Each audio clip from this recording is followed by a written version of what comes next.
Remember this, nothing worth doing ever came easy. Following your convictions means you must be willing to face criticism from those who lack the same courage to do what is right. What you can achieve when you start small, pursue a big vision, and never ever quit. You never quit.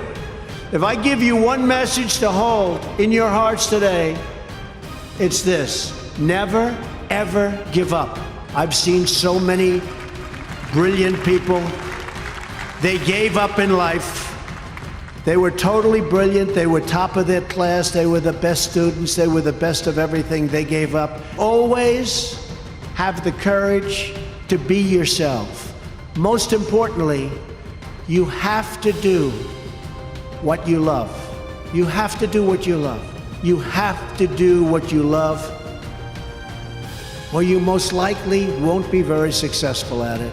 Then ask yourself, with all of those blessings and all of the blessings that you've been given, what will you give back to this country and indeed to the world?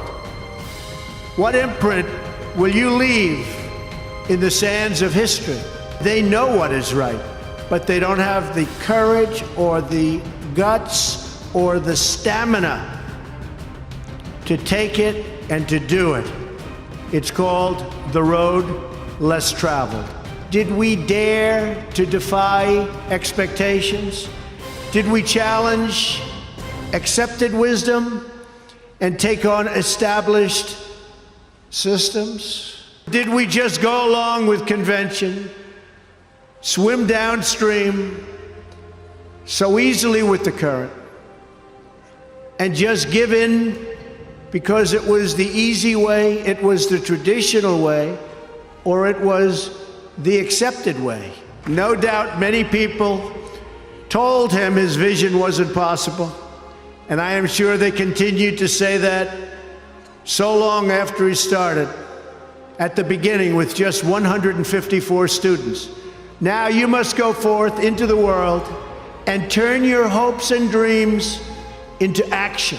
But the fact is, no one has ever achieved anything significant without a chorus of critics standing on the sidelines explaining why it can't be done. The future belongs to the people who follow their heart no matter what the critics say, because they truly believe in their vision.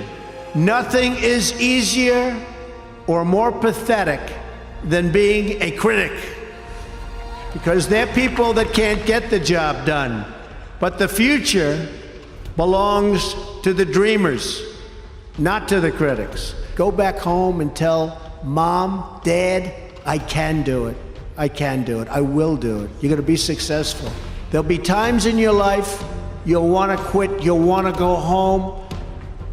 You'll want to go home perhaps to that wonderful mother that's sitting back there watching you and say, Mom, I can't do it. I can't do it. Just never quit. Never stop fighting for what you believe in and for the people who care about you. Carry yourself with dignity and pride. Demand the best from yourself and be totally unafraid to challenge entrenched interests and failed power structures. I've seen others who really didn't have that talent or that ability, and they're among the most successful people today in the world because they never quit and they never gave up. The more people tell you it's not possible, that it can't be done, the more you should be absolutely determined to prove them wrong. Treat the word impossible as nothing more than motivation. Relish the opportunity to be an outsider. The more that a broken system tells you that you're wrong, the more certain you should be that you must keep pushing ahead. You must keep pushing forward. Being an outsider is fine. Embrace the label, because it's the outsiders who change the world and who make a real and lasting difference. I've seen so many people, they're forced through lots of reasons, sometimes including family, to go down a path that they don't want to go down, to go down a path that leads them to something that they don't love, that they don't enjoy. You've got to love what you do.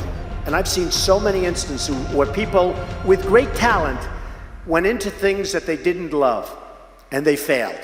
Sometimes in life, to be successful, oftentimes, most of the time, you have to follow your instincts. You have to follow your gut. You have to. Your parents may say wrong, your whoever may say wrong, but you have to do it. I would always say to people, and I'd see people, and I'd say, you gotta love what you do. Because you know, if you love what you do, you work harder, but it's not work. I've seen people that almost made it and failed because they couldn't go that extra mile. They couldn't do it. So you get something, you never ever quit, never ever give up. You've gotta love what you do. You've gotta work hard. Never ever quit. Never ever give up, because that's the other thing. I've seen people that are super genius, but they don't have that gut feeling. People that can handle pressure can be entrepreneurs, can be successful. Now, I have some friends that are really, really smart, but they can't handle pressure. In which case, they should work for somebody, do great, and have a good life. There's nothing wrong with it. You have to have an ability to handle pressure, because no matter how successful you are, I have many, many friends and enemies, a lot of enemies too, I don't care, but they're smart. I have a lot of enemies, and I've watched people and I've seen it.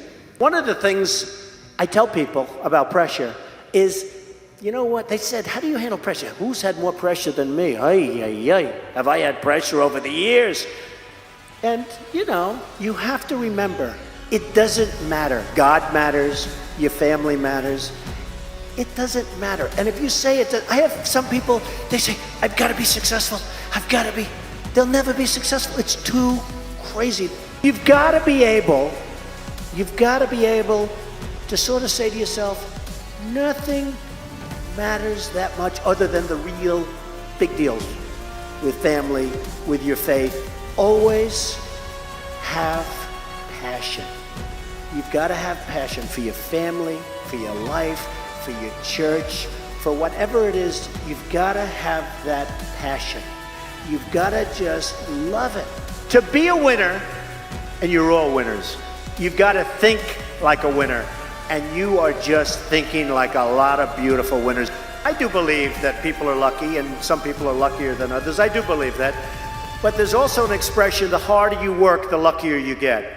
And I can tell you 10 instances where I didn't quit. You have to work hard, because it is true, you can develop luck through hard work. The word luck is very interesting, but if I didn't work really hard, I probably would not, almost definitely would not be here today. And unless you had me up as a man who at one point was successful, but let's see what a loser looks like. Study something that can help you after you get out of college. I mean, I see so many students studying things, I don't want to say anything about which, because I could give you 10 different names, things that will never, ever let them lead a life where they can support a family, where they can support their children and their education and health care. If you want to be a scientist, if that's your thing, you have to study that. So always study something, but when you study it, don't do it just because it's of interest.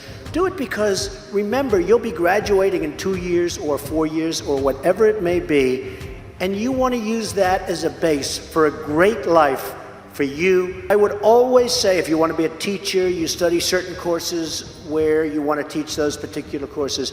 If you want to be a business person, you should absolutely go to business school, and whether it's marketing or accounting or any of it, you want to be proud of yourself, and your family wants to be proud of you. So don't waste that college time. To my way of thinking, Jerry, college time is so precious, such an important time, probably in a way the most important time of your lives.